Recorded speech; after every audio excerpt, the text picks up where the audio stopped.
Welcome to this week's GeekStorm. That's good. Sean's back. I'm back. Hi, everybody. This is the first time we've been here, tag teaming it together for quite a while. No, I'm not a high fiver. I'll fist bump. Yeah.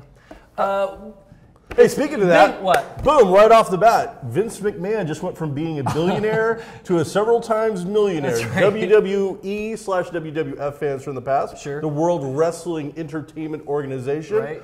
has put out a new app that's been out for since, I want to say it premiered right before WrestleMania, so February. Sure. February-ish. Why not?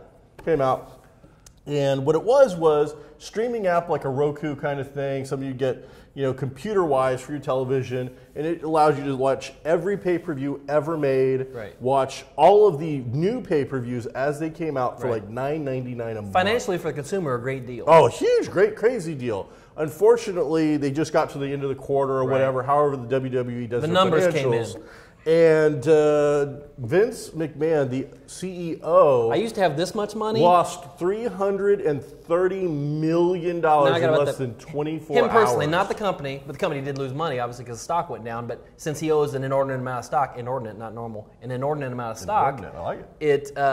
His value went from over $1 billion to lots of millions. Only $700 million. Sorry, Vince. 24 hours, $300 million. See you in the soup line.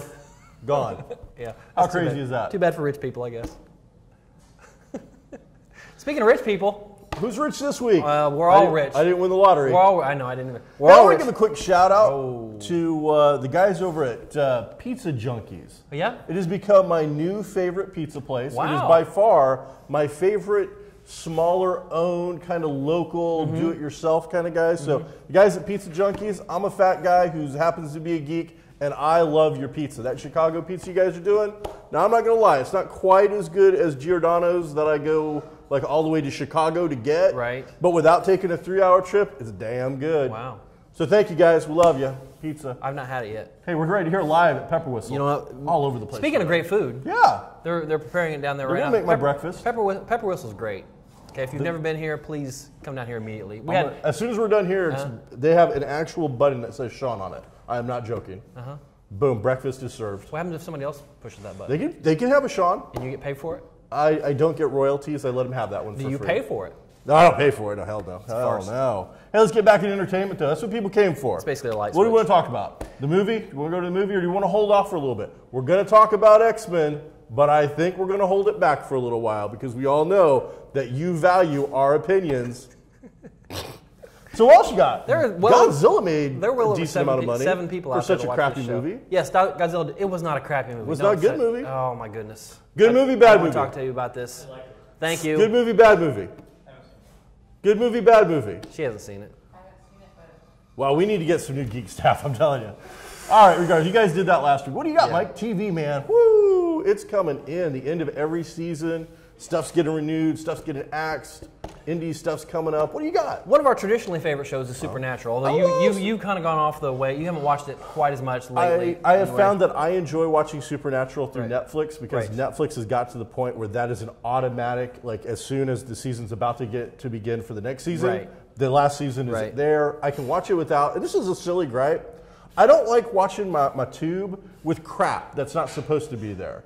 WF59 in the corner, the weather report over here, some news crap here, the president deciding to fill us in on stuff. Supernatural, the season finale was this last week. Well, it was not bad.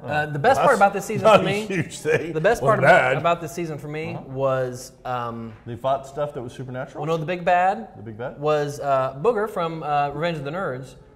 You know what I'm talking about? The little dorky dude. Yeah. He was great. Really? He was great. Was he a demon? He was an angel. Okay. He was like in the show. We got guys like doing spoiler alerts and stuff. Oh, you need to watch. Oh yeah, you need. Sorry, it's gonna happen. He was an angel that was basically a scribe for heaven, and had read and written everything. Everything. Okay. Gotcha. Okay. So there's all the secrets. There's a giant vacuum in heaven, and so he decides to take the place of God, basically. All right. And but he was great in it. It's funny because such a comedic actor and somebody that doesn't get a lot of respect, probably. Right. He stepped up. He was really good. But again, they just. And this is into season 9, I believe. Mm-hmm. They've signed on for at least one more season. Oh, yeah, they're going to keep rolling on this as long as make some money. But what do you guess happened at the end of the episode? I'm going to guess they beat him. Yes, they beat him. Okay, that's it. But what typically is one of them dies. One of them dies in the next season, and they even make fun and mention of the fact that we've been through this before. They still do it anyway. Okay. Yeah, you can't kill those guys off. Oh my gosh. Because they can't take that seriously. Yeah. And it's almost like. They don't flip the coin. It's like they take turns. You died this season. I die next season. You die the season after that. We both get to live, but now a good friend is dead. The only difference this year is they didn't leave you cliffhanging for the entire thing about what happened when the person died. Okay. So is Dean. Dean dies, okay? Dean takes one, okay, for the team, whatever. And at the end of the episode, he's talking to Crowley, I love Crowley. King of Hell. So good. Yeah, Mark Shepard's a great actor. Yes, he is. That guy's got geek cred forever. He can go to any show he ever wants and just look at you and go, which 8x10 do you want? Here's the 9 things I was in that you Battlestar, love. check. Yeah. Buffy, not a problem. Right. Firefly, that was a good one. Doctor Who, you're one of the 10 people that watched it? Here you go. Yeah, other than Laney Wood, he's in Star Trek. Right. I don't think he's been in Star Wars. So Abrams, get the guy on the phone, get him your damn movie, because I think that's about it. Besides maybe something Sid and Marty Krofft have a reunion. He wakes up, Crowley's talking to him, and he wakes up. I'm telling him, the throwing fall for not watching. It's been 4 or 5 days. No, I'm talking about our countdown thing. Oh, yeah, we don't have it. Who knows where we're at? All right. I think we're at about 10 minutes. He wakes up and he's got black eyes, so he's a demon, apparently. Oh, okay. Dean is a demon now, or at least possessed by a demon. Gotcha. That's all I know. He's got the black eye thing going. Yeah. Okay. Not like a black eye, like he got beat up, but he's got the actual... he's got the black, the sclera lenses are in. Okay, cool. Well, good. I'm glad you liked it. Yeah. What else is coming up? Let's get into some new stuff, because we know that we got some summer shows that'll be coming up, and a lot of times USA and AMC, and I think some of these guys roll out some stuff so they don't have to take on the bigger companies. Mm-hmm. Even though why they care anymore, I don't know, seeing they're whooping some butt. Anything? Orange is the New Black is getting ready to come out, if it hasn't come out already. Season 2, right. That's Netflix only. Netflix only. Okay. Excuse me. And speaking of Netflix, that Hemlock Grove is getting its 2nd season. It's going to be coming out fairly shortly as well. You didn't give that great reviews last time. I didn't like it quite as much. Yeah, it was. It had too many plot lines for me. Poor Man's American Haunting. Oh, I love Famke Janssen. She was awesome. Speaking of which, we've waited long enough. Speaking of which, Famke Janssen makes a nice little appearance in the movie we saw last night, which of course was Amazing Spider-Man 2. No, it was X-Men Days of Future Past. Oh, that was a good Days movie. of Future Past. Which so far, we went... Sean's scorecard, if it was like, the Jimmy the Greek thing back in the day that nobody remembers. You're going to say Cap, X, Spider-Man. It's going to be Captain America and X-Men right now in the win category. Godzilla and Spider-Man right now in the loser category. Yeah, see, Godzilla was still a good movie. But it's okay. Everybody's entitled to your opinion, whether or not you're wrong. X-Men Days of Future Past was easily the best X movie to date, I think. Yeah. And that comes after somebody I love. X2, and then there's this. Yeah, it pretty much erased X3. Yeah, but that was a pile of crap. That needed to go anyway. But I really loved the First Class movie. It's good. We'll see. Good relaunch. Yeah, I really liked it. I was afraid of 2 things in this movie, because we talked on this show, at this table, about how much what our dislike was for the Quicksilver costume. Oh, that was bad. Okay, if I had known, I think I would have given it a little more leeway if I had known that he was set in the 70s, or set in the 73 is where the majority of the picture takes place. So I would have given a little more goofy, because the goofy factor means something different, I think, back then, because you give it a... Did you not watch the previews? I didn't know that he was. I didn't know if he was. You didn't see him playing a giant pong machine in the preview? I did not see that. All right. No. I saw him playing ping pong. All right. You know what? It's a goofy looking costume, and hopefully you're very long winded saying it worked. It ended up working, and the guy stole the whole damn movie. He was great. He stole it from me. It was a very, very different take on Quicksilver that we've never seen before. He was a lot more impulse than Quicksilver. Quicksilver from the comics is an asshole. Right, exactly. He's a very yucky, bad person. And I think and Peter David did a great job explaining that. When the world around you goes at a snail's pace, and you're living your life at fast forward, everything annoys you. That's how I feel all the time around you. Mostly, he did a good job in that it was. He took a real gamble in taking the character, whether it was him or the scriptwriter, taking the character and doing something completely different, like we just said, not the furrowed brow. They made him fun, pissed off at everybody. Yeah, I, like you said, really stole the first act of the movie. Oh, absolutely. So he came across like I would like to see Gambit kind of thing, with that kind of nonchalant kind of. What do you want me to do? Oh. That sounds like fun. I'll do that. Yeah, visually that sequence with the guns firing and everything that was awesome. Good stuff. And basically explained what you just explained that Peter David said. This is how it is for him. Everybody else is moving so slow, and he has to deal with it. And so I really enjoyed that. Story-wise, it's a great story from beginning to end. There's hardcore fans are going to pick this and pick that. I know you had a problem with the fact that Patrick Stewart's version of Xavier is still alive. Yeah, I just wanted to explain that's all. The old days. Right. So our good friend Ed, who's not here, he mentions that he's not dead, is he? Cutting Floor explains what happened. Right. But overall, story-wise, really good. Peter Dinklage, I thought is a great casting choice. I just don't know that he got to do anything. Yeah, he felt really no real acting there. Yeah, he kind of just a very stoic.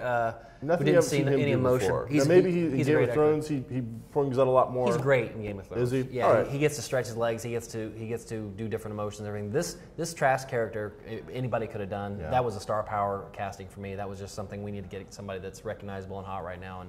And it was cool. Yeah. The old Magneto, Fassbender, Ian McKellen together. That was great. The Stewart, what's his face? McCoy. McAvoy. Oh yeah. McAvoy. Good casting there. Hugh Jackman is the cement that brings all of it together. That works. The future X-Men are great. Right. So good that I would say that a geek like me would be more than happy now to go see a future X-Men movie with that cast of virtually unknown. X-Force basically is what that. So that cast Warpath was. and Bishop Blink kind of steals. That was the power-wise. That steals that one. That was the second thing I was worried about with this movie is thinking that this is going to be an opportunity for them to just jam so many characters in here that I'm not going to care about any of them. I may not even know some of them because I'm not that familiar with up-to-date X-Men lore. But they did a great job with those characters, and I was really impressed with that Blink, that character. I said she kind of steals visually, power-wise. Yeah, that was so cool. She's super popular in the comics. Right. They did a great job with her. Almost all those guys. Warpath looks pretty cool. Right. A little skinnier than I would have thought compared to what he is, but overall really good. The ending of this thing, they lied to us and they did a great job deceiving us to give us, no joke, like 3 seconds of a surprise and 2 seconds here of a surprise. And this character's not in it. They were cut. This character, we couldn't get a contract, so we didn't get it. All of it was lies. We get this great ending. And at the very, very ending, you get by far, after the credits, the most vague after credit scene you're ever going to get. Hardcore fans aren't going to know who any of those characters are. Yeah. But and he wasn't blue. He's the tinge. He's gray anyway. He's not blue. All right, so there's an after credit scene, and there's a lot of credits you're going to have to sit through. So I always suggest. Was it? Good job. I always suggest this: go to the bathroom, then come back. No, don't do that. Oh yeah. 8 minutes. If you can't get done whatever you need to get done in 8 minutes, I'd like to see that scene again, just because I missed something in that. The four. I didn't see the four horsemen. Maybe was it just shadows? You see 4 guys on horses. As it pans, you see him, and then in the distance you see 4 guys on horses. Right. And I looked right at Kristen. It'll be interesting to see as this franchise goes forward, because it really. Hey, cool. So we liked it. It was good? Yes. All right, you're going to say something you think is important. So it is. All right, please. 30 seconds. Count it down. If this franchise ended tomorrow, it'd be a great ending for the franchise. It's also a mirror image starting point for starting over. They can continue on and basically say this is what happened in history however they want to now, because it's all been kind of rewritten. At the end, the young Stryker kind of goes off with Wolverine, right? Because he pulls him out of the water, and that's Mystique taking him who knows where. So they can do pretty much anything they want, and they probably will. And Hugh Jackman will probably be. At the very end, we don't see him. At the very end, he's back and he's missed like 30 years of his life. Right. But we don't see the cause. So we don't know now whether he's metal or not. Right. All right, so great. We love the movie. Go see it, blah, blah, blah. Let's get into the stupid shit that people have said this week. Holy cow. It has been a plethora of stupidity being spewed by some of the big guns out there. That's true. Goyer opens his mouth and says something stupid. Bryan Singer, already on the hot seat, opens up his mouth and says something stupid. And I'm just waiting for the third big guy. Because I say stupid stuff all the time. But I'm expecting, a third one because he's coming threes of stupidity. So let's knock it out. Goyer, you know all about it. You read it. Let's lead into what his stupid ass had to say. Apparently he was doing a podcast and had an audience, but I don't think he either knew who the audience he was talking to was or thought, maybe there's this thing called the internet where things get out and people hear about things other than the 30 people in this room. Where now Goyer is a guy who's is going to helm the next Superman Batman movie and the Justice League movie. Okay, he's got some big credits. He's basically let's take out the Van Damme movie he did, back in his early career. Some of the other crap. But he's the guy that Warner Brothers and DC is tapping to helm like their universe, just kind of like Kevin Feige is on the Marvel universe. Well, he says he starts criticizing. I don't know why you would even do this, but he starts criticizing some Marvel characters, and the first in particular was She-Hulk, saying that she's nothing more than a big green porn star, glamorized porn star, so that the Hulk has a sexual fantasy with the fanboy, so he can have sex with somebody. Yeah, I think maybe he was drunk or something. I don't really know, but the things he said were wildly inappropriate, offensive to women, offensive to any fans of the material, and that podcast got pulled pretty quickly right after. It got a lot of love. Yeah, after it's on. Now it's copied everywhere. It's copied everywhere. I think this is the thing. I think you got a guy who thinks he's pretty bright, and I'm sure he's fairly educated. Right. The studios aren't going to give him $200 million budgets to just go blow their money without some trust, even though he's got some real dogs in his kennel from the past. But regardless, he's got some real winners lately. And here's a guy I think is like, you know what, I'm a pretty smart guy. I want to spout out some intellectual mumbo-jumbo towards the fans and make myself look like I'm a pretty smart guy. Right. And then I just stepped in it by saying something really stupid about a character. She-Hulk is one of the few female characters in the Marvel Universe who started off one way and has completely changed and actually has developed over the years. This is a character who has the ability to change back and forth at will and chooses to stay in her big green form, looks beautiful doing it, has had 3 different comic series, 4 comic series featuring the fact that she's a lawyer. And not like some crappy bimbo dumb lawyer, like actually legally blonde, good, legally green. Yeah, really good, well put together legal stories and things of that nature. So I don't know, I think Goyer wanted to talk some trash about some other properties, or was just wanting to impress people with his pseudo-knowledge. And even more disheartening is, then he went on to talk about something he is going to have control over, which is John Jones, the Martian Manhunter, in the Justice League movies that have come up, and this new Batman, Superman, Beginning Justice, Legend, what's it called? It's got Justice in the subtitle somewhere. Well, it's a Superman sequel. Dawn of Justice. But I believe that the Superman sequel will be called Batman.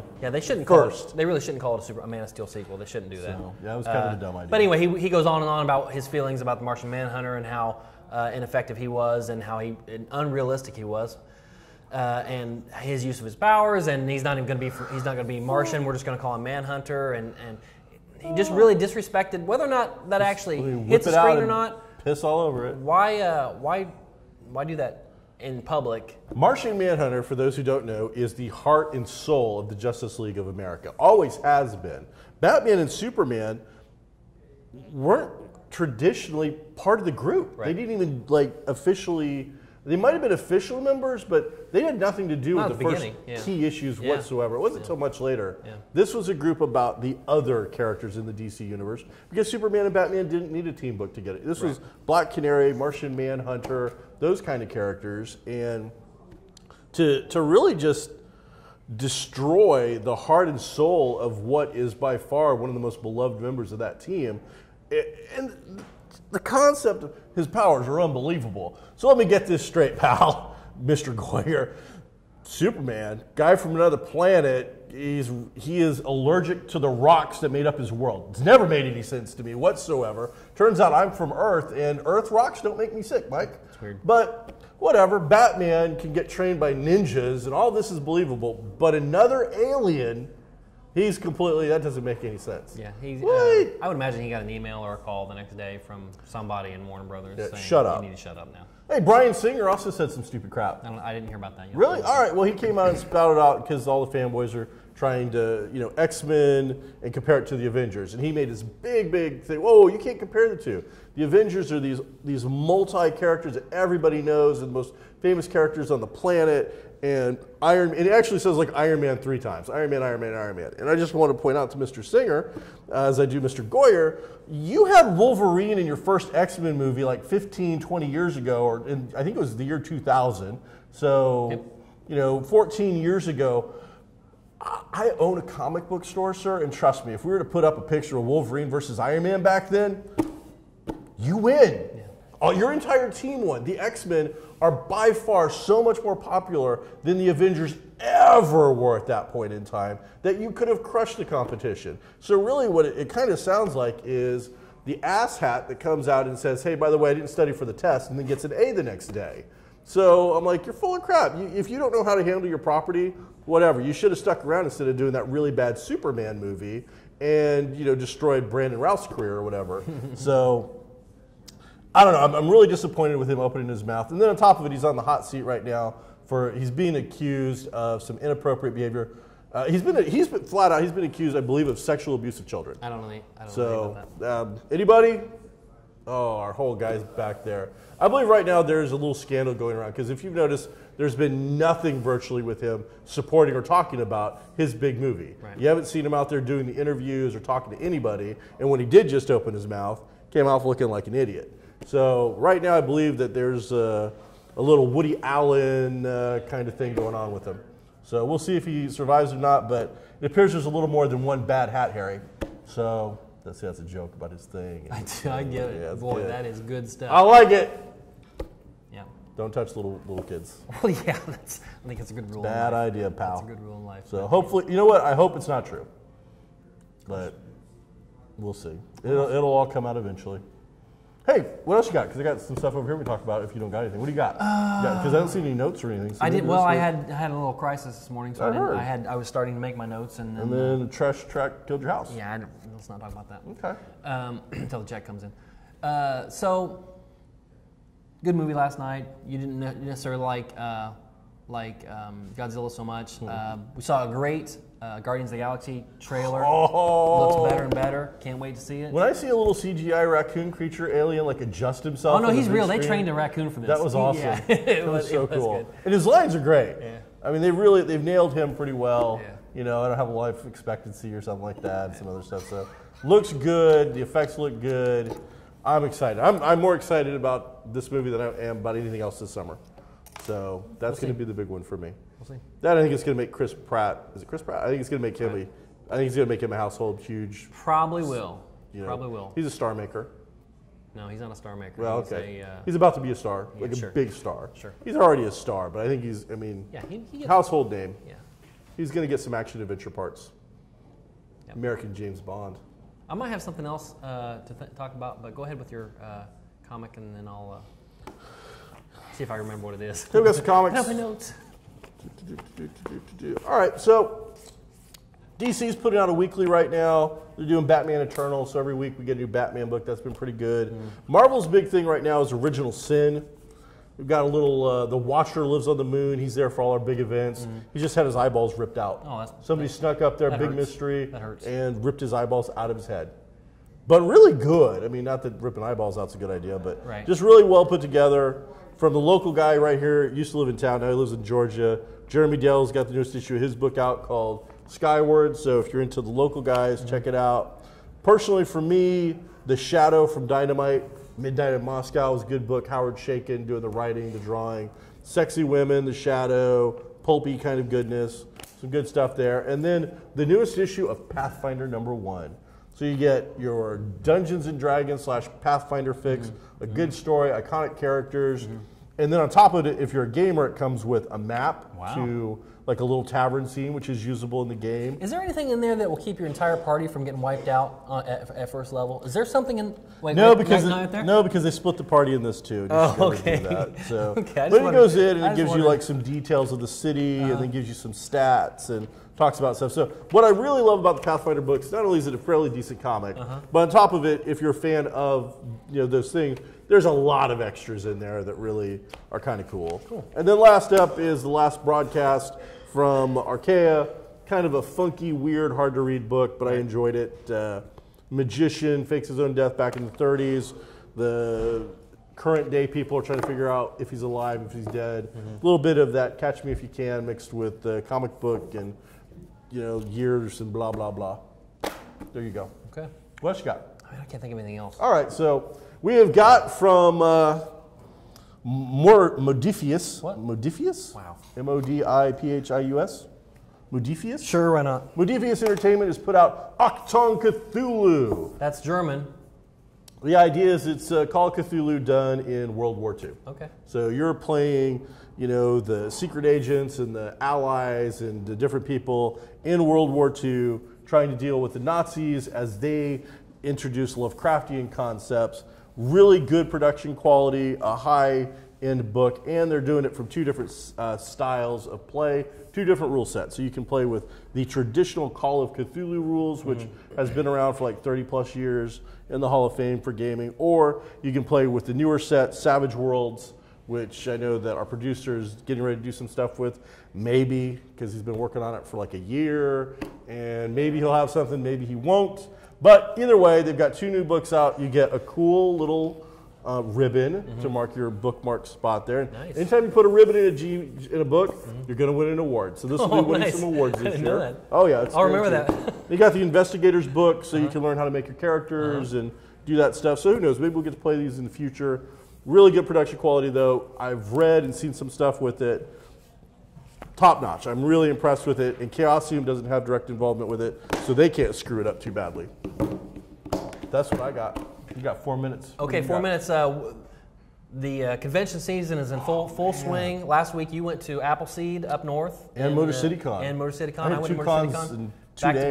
Back to back. I'm hardcore that way. Oh, it's crazy how he does it like that. But he writes it all off, don't worry. So, it's true. Oh, absolutely. Is April sleeping? Not this time. She gave herself a This next week is Indie PopCon, Indie PopCon, which is the second big indie show. I will not be here Friday to tape the show because I will be at Indie PopCon. I will be as well. Indie PopCon. So it'll be a bunch of scabs doing GeekStorm Yeah, and don't take that the wrong way. They're quality people, but they're not obviously. I doubt it. Mike's probably going to Indie PopCon, right so I don't know who's going to film it. Matt probably will. He'll probably be at Indie PopCon. There will be. It'll be April by herself, running the cameras and the lights. But my point is, it's not too early to start talking about the premiere show as of last year. What is KokomoCon? KokomoCon, October 18th? October 18th. Kokomo's own claim to fame of what got a lot of these conventions started. Absolutely. The biggest show in Indiana, up until possibly Indie PopCon, we'll see. Right. Supposedly the IndieCon, was it Indie Comic-Con, was bigger, but I actually went and measured. Yeah. Liars. Yeah, that was not as big. So, not as big. Indie PopCon's supposed to be 3 times bigger, so it probably will be bigger than I will in have size. to relinquish the crown after 5 years We'll have to come up with a new catchphrase. putting on the biggest, now we're the grooviest convention in all of Indiana, but we really do. And we are putting on probably the best prize, best organized, best laid out costume contest in the state of Indiana this year. It'll be a big deal. So Prizes are going to be at least $501, $500 first for the Star Wars group that will be there at the show and does things all around the state.